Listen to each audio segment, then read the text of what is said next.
everybody, and welcome to the Makpar video podcast. Happy Women's History Month. It's March, so we are celebrating women here at Makpar. My name is Faria Khan. I am the Marketing and Communications Manager at Makpar, and I am so excited today to introduce my esteemed colleagues to the video podcast to talk about being a woman in the IT government space. So I would love if each of you could introduce yourselves. Nancy, do you want to go first? Hi, my name is Nancy Little, and I am working at Makpar. I have 39 years of experience working in the government and 25 years of experience in IT. Thank And you, I'm happy to be here. Great. We're happy to have you. We're so lucky to have you. Amanda. Oh my gosh. First off, I just want to say, how did I get on a panel with Nancy? I have so many questions for you, just period. 39 years in IT. God bless you. Hello, I'm Amanda Chavez. I'm the vice president for customer experience at NuAxis. And I have been in the government contracting space for 15 years. And so by extension in IT for 15 years. And before that, I was in education for 10 years. Incredible. Well, I gotta say, two very experienced and knowledgeable and amazing women who have forged their path in this awesome male-dominated space, and that's what we're here to talk about today. So my first question is, this is just gonna be straight for the jugular here.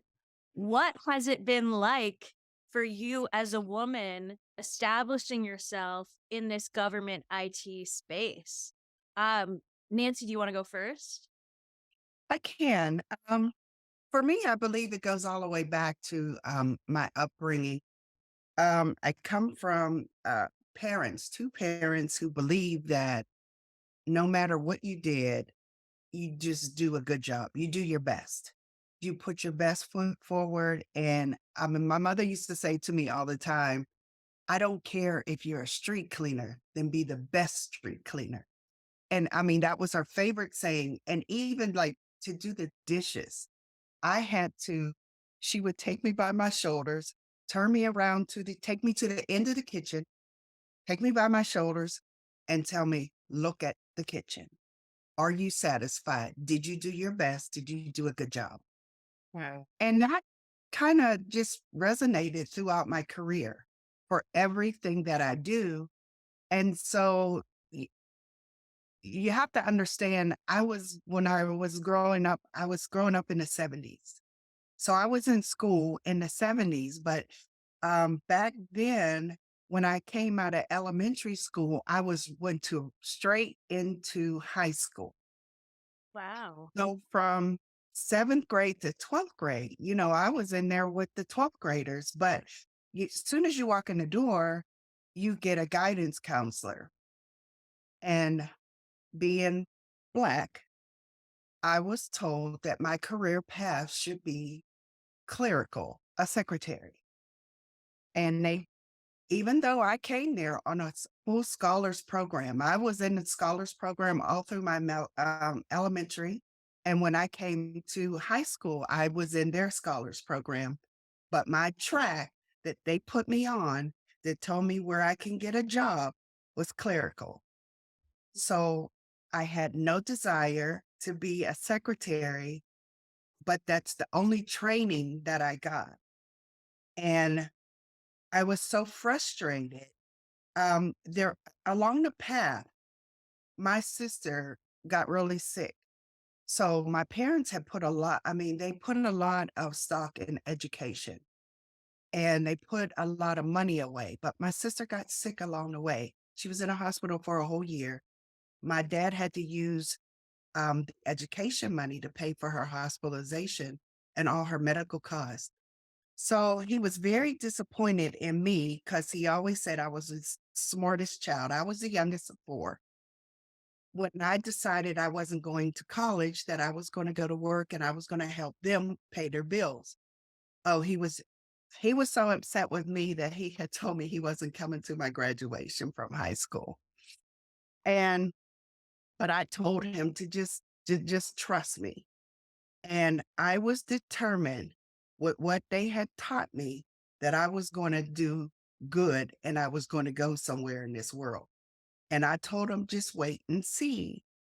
And to make a long story short, my sister went to college. She did go. My parents, she wanted to go to Tuskegee University, and my parents got enough money to put her um she got grants and scholarships, but they got enough money to put her on an airplane. They couldn't even afford to go with her.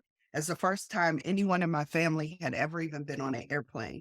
My sister went to Tuskegee and she graduated from Tuskegee University, and she got a job while she was there at the Internal Revenue Service. And there, I think it was a co-op program. And she came back home and she came back home and she got me and she said, "We're moving to Texas." And we moved to Texas. And I got hired in the Internal Revenue Service. And when I got hired into the Internal Revenue Service, I was hired as a GS3, which is the lowest grade you can have. But along the way, and I really want to say this, that along the way, all I did when I worked for the Internal Revenue Service is do my best. I did my best. I did research on everything that I wanted to do. They had a computer sitting in a box on the floor. And I asked them, "What is this computer for?" And they said, they just sent it to it. It was a TRS 80 from Radio Shack. And they said they sent it to all the area offices, and we're supposed to figure out how to use it, but no one was interested. So I asked my boss, "Can I learn how to use it?" And she said, "You can learn, but you got to do it on your own time." So I started work at 8 o'clock every morning. I got in every morning at 6:30 a.m. and I put the headphones on and I listened to the cassette tapes and I learned how to use that computer. And from then on, I had my career in IT. And I have to tell you that I took college courses. They were offered in the building after work.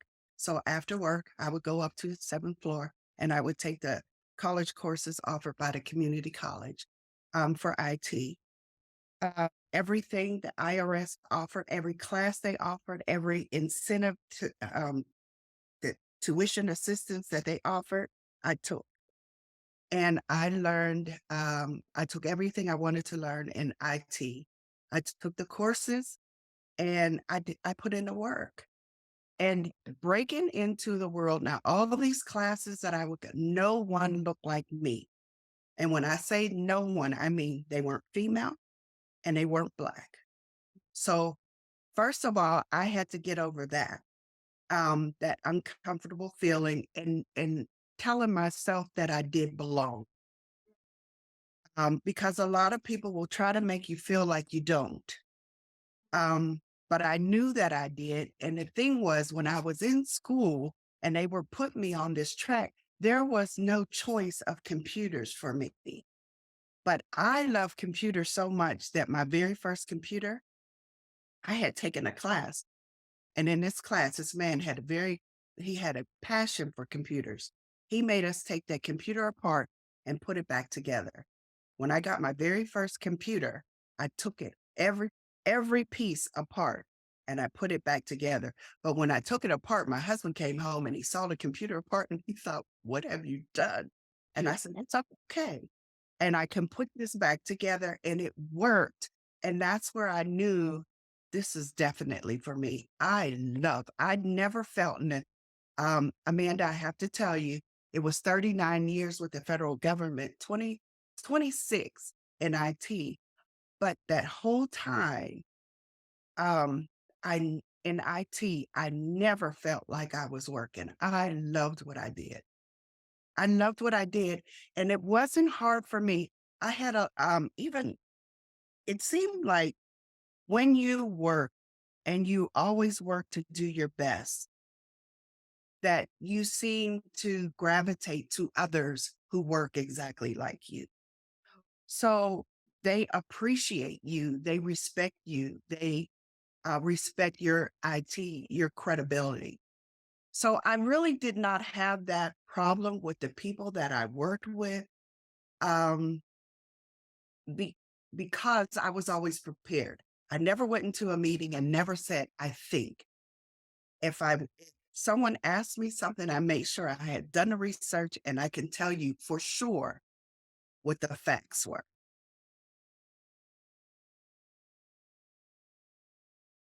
And I could go on and on forever, but I know that you have a limited amount of time, but um, I just love what I do.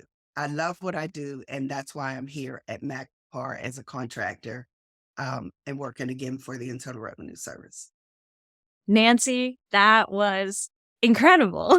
I'm blown away by your story. That was so inspiring. I did almost cry 5 separate times. I'm so grateful for you for sharing the story with us. Thank you so much. Thank you. You're amazing. So many more questions that I have on that. But Amanda, would you like to also share your experience of establishing yourself in the IT government space? No, I super don't want to go after Nancy and her story. But I will. No, I second that, Nancy. That was amazing.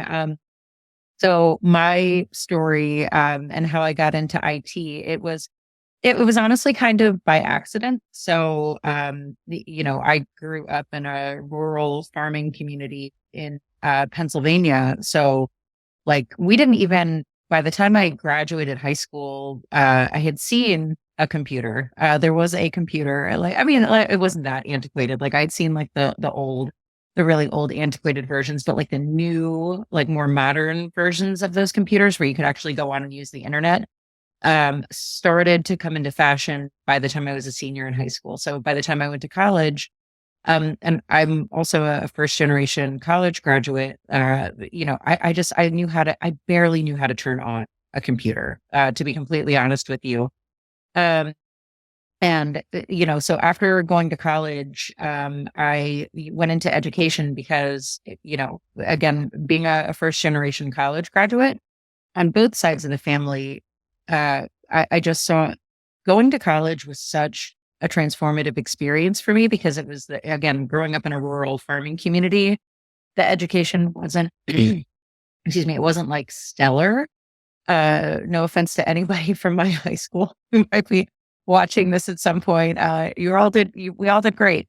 But it wasn't, it just wasn't the same thing as going to college. And I felt like my brain was exploding when I went to college. Like it was just like 5,000 different ways of looking at the world. And I understood in that moment how insane it was to get an education. Like what an insane privilege it was, not just because like you could have better shots in life, but because you knew how like you knew how to not be a fool, right? Like you knew how to not be like to think critically about the world around you. And so after that experience, I wanted to go back into education because I was like, well, this is like the greatest like thing that ever happened to me. So I wanted to go back into education. And after being on like the government side, on the municipal government side, there were just so many things that were so difficult to change. So I wanted to go and get a master's degree because I felt like pushing a boulder up a mountain to try to make changes. So I went and got a master's degree so that I could break into a government contracting, which like now that I've been in it for some time, like it's when I tell people that, other people who've been in it for a long time, they're like, really, you really, yes, I really, really did. Like I really felt passionate about it because I was like, it felt difficult to change things from the inside. So I wanted to get a master's degree and break into government contracting to see if there was a way to change things from the outside. And so once I got my master's degree, immediately after I graduated, I got a job at Booz Allen, which was just another really life-changing experience for me. And so I was designing learning and development for not only instructor-led training, but also e-learning. So that was my first kind of entree into the world of technology and, how technology could be used as an enabler to also expand people's thinking. And there was a gap in that for me where, like the way that we designed learning and development was to go in and like look at data, like look at quantitative data and see where the holes were for people, like where their knowledge gaps were. And then that was the analysis that we did. That was the analysis. And this was many, many years ago. So back in the day, that was part of the analysis. And maybe you would do some subject matter expertise interviews, but you didn't really get in with people, to really find out about what their stories were. So while I was at Booz, I got introduced to human-centered design, and there were several of us who were really, really passionate about it. And human-centered design is now, for those who don't know, because it's still a relatively emerging field, it's using deep, intimate user research in order to design better solutions. And oftentimes those solutions are for the front end of technology. And so, going into an emerging field, that was a complement to technology. That was just a different boulder to push up a different mount.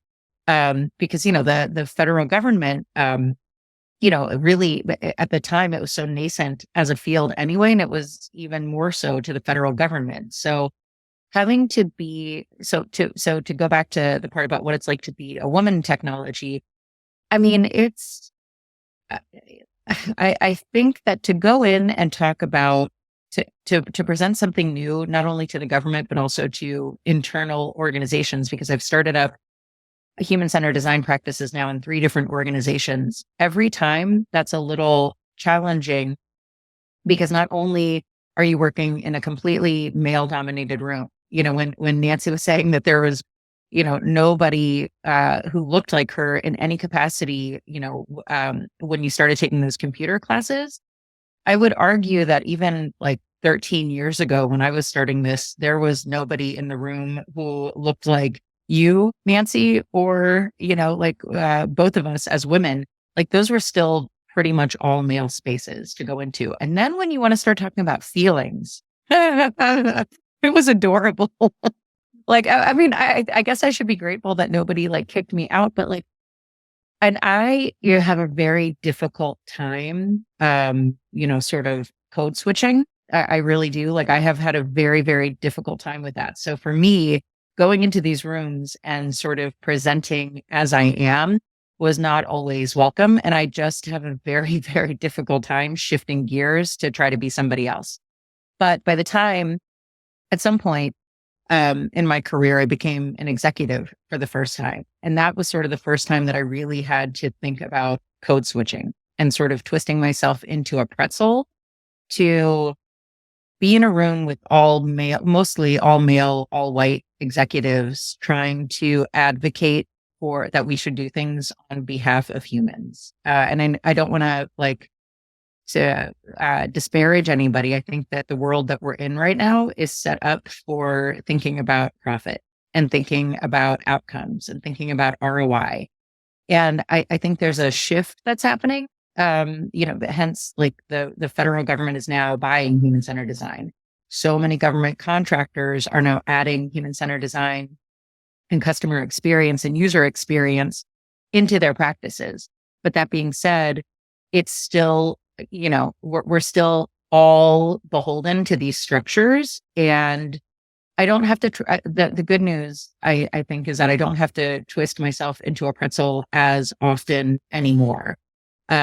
Which might be, I don't know this, but that might be a luxury that I have that maybe, like women of color do not have.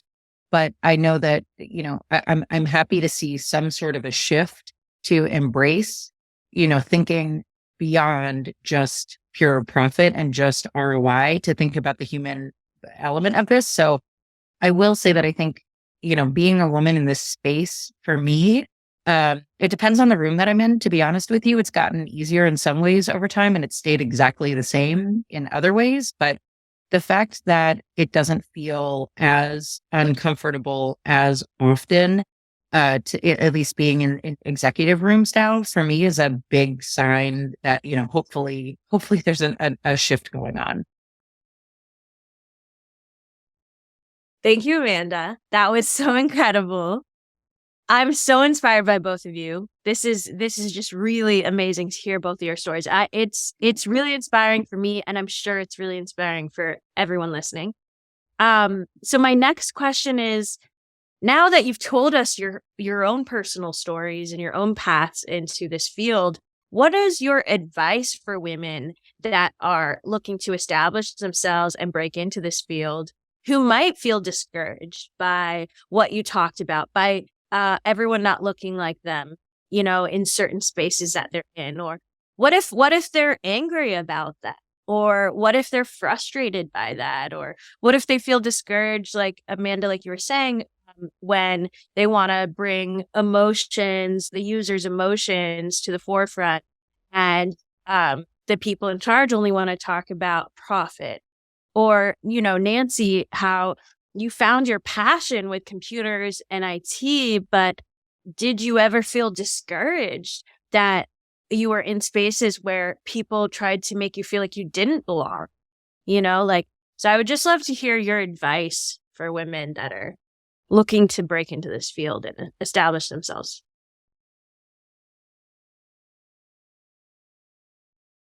Who do you want to go first? I mean, whoever, but maybe Nancy, because I see a look in her eyes that.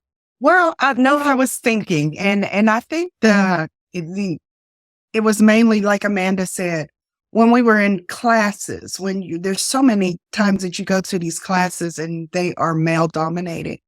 And you just feel like you don't belong. And that's why I said I had to have this internal conversation with myself, telling myself words of confirmation, I do belong.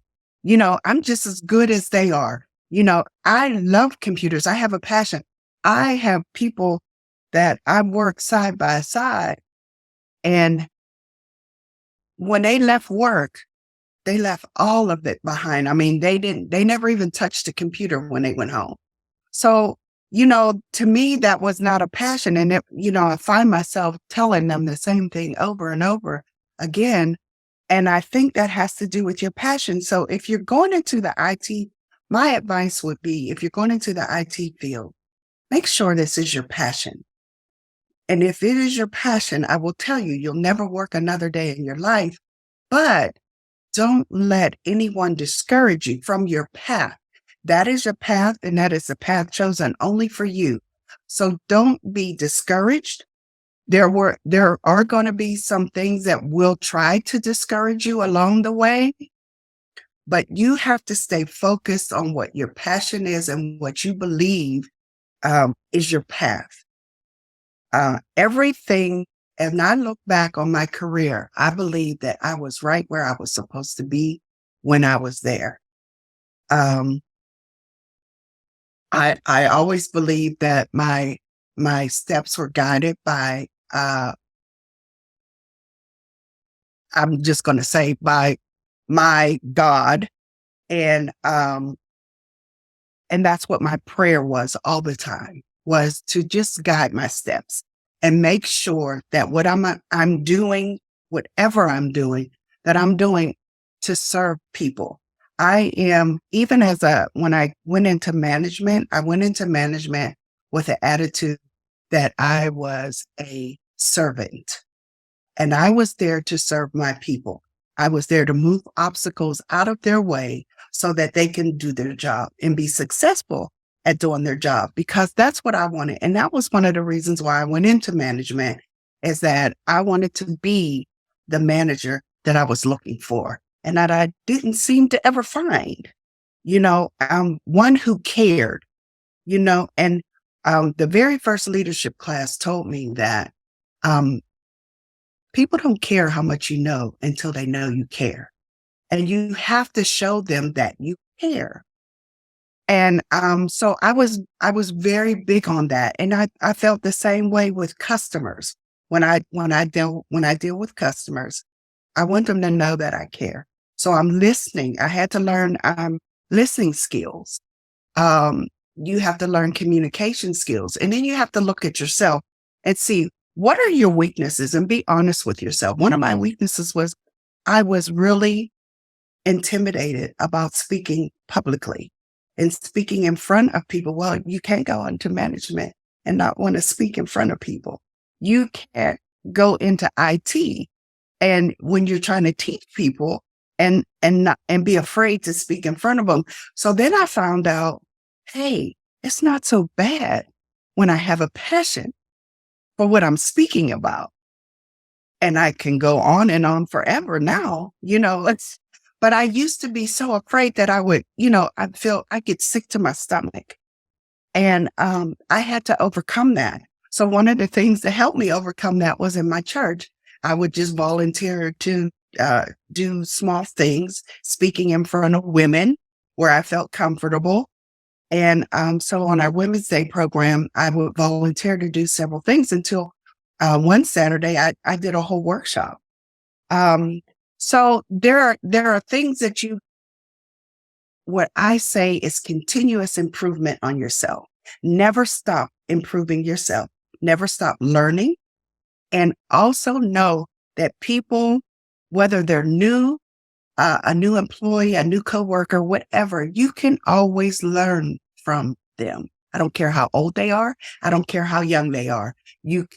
Everybody brings something different to the table, and you just listen and learn.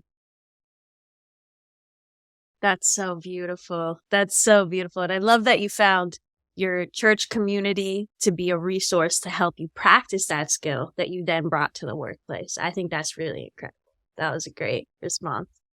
Amanda, what do you think? What is your advice? I think I love Nancy, and I really feel like everybody should seek out Nancy, because honestly, I want to hear I just want to hear you talk about this forever. I know. I want to actually echo something. My advice would be to echo something that two things that Nancy said. Number one, actually three things. I got nothing new to say. I'm just literally just going to parrot back what Nancy said. But I do actually think, and I don't think maybe this is the goal of this session, but since Nancy was brave enough to mention, faith and spirituality, I have a very strong and constant spiritual practice in my life. And I honestly feel like, the serendipitous route that I took to get here was 100% guided. And I love how Nancy said that, a path that was laid out completely for me. And it is, I am so charged and excited. So when I mentioned before pushing the boulder up a mountain, it seemed hard and it seemed like stupid, frankly, some of the battle, it's how insane is it? If you step back, like Nancy was talking about stepping back from the dishes and looking at the whole kitchen. If you step back and look at the concept of human-centered design, why is this a thing that I ever had to sell to anybody and convince to anybody that we should honestly think about humans when we're making things? If I think about that, I get really angry even saying that. But for me, it wasn't even a choice to keep going, and it wasn't even a choice to get discouraged, because there was no point at no point did I ever think this isn't a cause worth fighting for. And so I think when, to what Nancy was saying, when you're passionate about something, it's not working. It's a vocation. That being said too, I know this from coming from education. And I don't know how to say this diplomatically, because like I said, I don't code switch very well. But women's work is deeply undervalued, deeply so. And I can tell you that living in poverty as a teacher, when I was a teacher in the suburbs of Baltimore and then in DC, it's difficult to support yourself as a single person teaching, because that's considered women's work. It's difficult to promote the human side of technology. It has been until recently, because it's perceived as women's work. So I would echo something else that Nancy said: know your stuff cold. Know it cold. where Nancy's talking about, like practicing in front of people and speaking about it. When I first started trying to convince the all male rooms, and I remember once being in a room, and I won't name the company, but one of the first places that I was practicing this at, I was in a room with all men for a federal customer who owned a billion with a B dollar budget.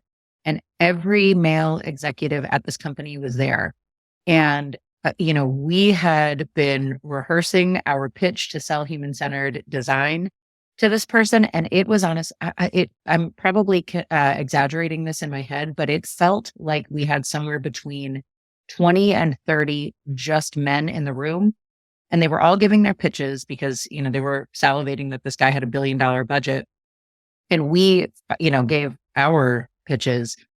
And the guy actually said to us, he was like, all of you guys in this room could stand to listen to the ladies. And it was such a beautiful moment. He didn't buy it from us.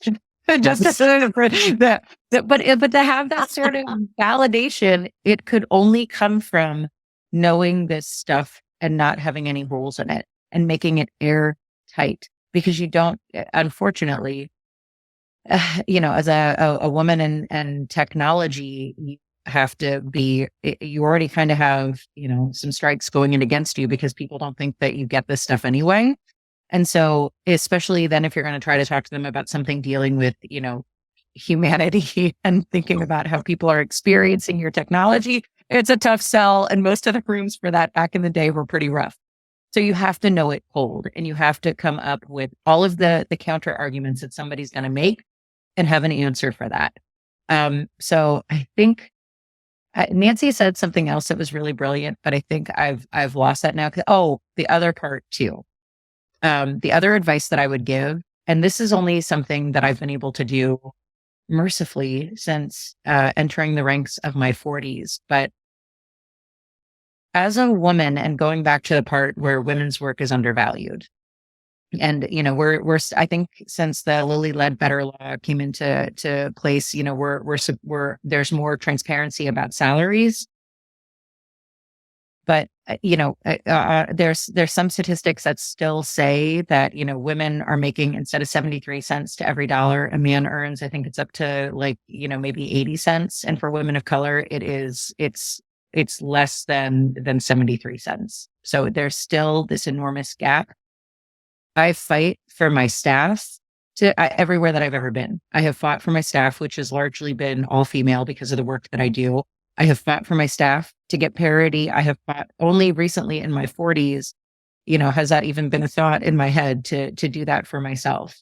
If you see things that aren't right, or, people in the category of other, and, including yourself as a woman, and you have any sort of positional authority or any sort of privilege, whatever that may be, I think it's really, really important to use that to not only advocate for others, because I don't want to put us all into a box here, but I think for women, sometimes it's easier for us to advocate for others before advocating for ourselves. I think it's also really important for us, again, if you, when you have the positional authority, when you have, your barons underneath you, when you've established credibility, to be able to fight and advocate for yourself too, which is probably the hardest advocacy that any of us has to do. So that's it. That's what would be my advice. That's incredible. That is incredible. It is so powerful to hear both of you talk. Like, it is moving me. This has probably been the most moving, emotional video we've ever done on the blog. Like, I'm really blown away by both of you. Yeah, I think that what you're saying, like the women's work is undervalued, and to find our strength, that's really not easy. That's really not easy. And even though we're living in 2023 and, we are, years away from women having equal rights with voting and things like that, the unconscious bias is still there. So even if men in the room are intellectually aware of, I should be treating women equally and blah, blah, blah, it's the unconscious bias that is now what we're working against. And I think that women like you establishing yourselves and being experts and being so excellent at what you do and being so professional and well-spoken and powerful is like some of the best work for women in general, because you are really showing us, younger women, you are giving us amazing examples to look up to and to continue to establish ourselves. So I can't thank both of you enough for coming on the podcast today and sharing your stories. This is no small thing to come on and share your life story. I'm so grateful. It's really powerful, amazing stuff. And it reminds me that every day when you're just trying to do your best is worth it. And it's really helping to push things forward. So, even just to see you both change your, generational lineage's fate and moving that forward is just so powerful. So thank you both so much for your time today, and nothing but love and support. Thank you. I know. I want all of us to get together forever now. Let's do this next week. This is great. I agree. I'm down if you guys got the time. Love it. Love it. And thank you, Maria, too. You're a powerhouse unto yourself. Thank you so much for putting this together and for giving us space to do this. And Nancy, you sure kept amazing.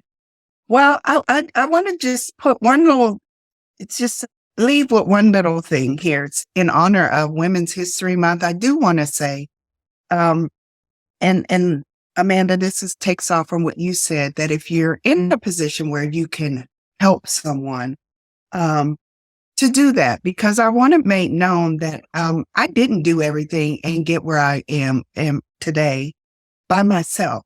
It was women. It was women along the way. Many women who just saw my potential. And like I said, sometimes when you're just working and doing your best, people will they'll take notice. And there were a lot of women in my life who helped me get where I am today. That's beautiful. I mean, community is so important. And that's, women helping women is crucial. Very, very crucial. Oh, I'm just going to cry thinking about it. Thank you guys so much. Thank you so much.